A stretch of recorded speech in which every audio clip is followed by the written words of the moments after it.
আজকে একটা উৎপাদক এনেছি, দেখো উৎপাদকটা হলো 4a² plus 1/4a² minus 2 plus 4a minus 1/a।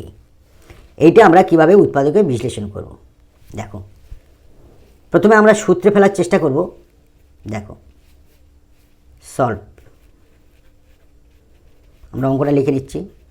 4a² plus 1/4a² minus 2 plus 4a minus 1/a।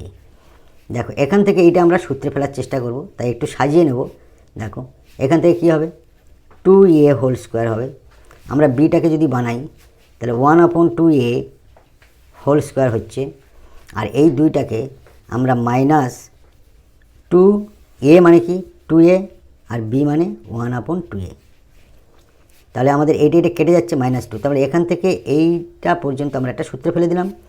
Plus 2 যদি আমরা কমন নিই তাহলে 2a মাইনাস 1/2a হবে।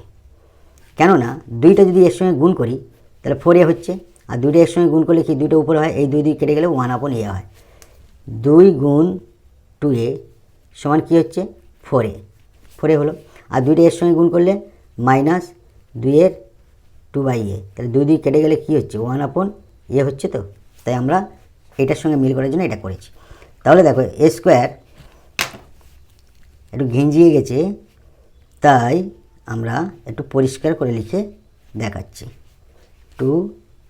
2a 1/2a plus 1/2a whole square plus লাইনটা আমি দ্বিতীয়বার লিখলাম 2a মাইনাস 1/2a, এটা হলো।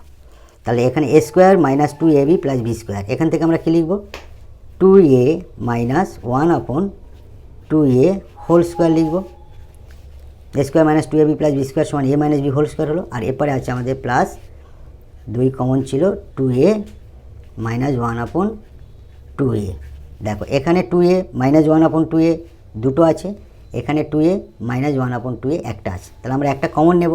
তাহলে কমন নিলে কী হবে 2a মাইনাস 1/2a যদি আমরা কমন নিই তাহলে দুটোর মধ্যে একটা চলে যাবে, একটা আমাদের পড়ে থাকবে 2a মাইনাস 1/2a, এটা উঠে যাচ্ছে প্লাস 2,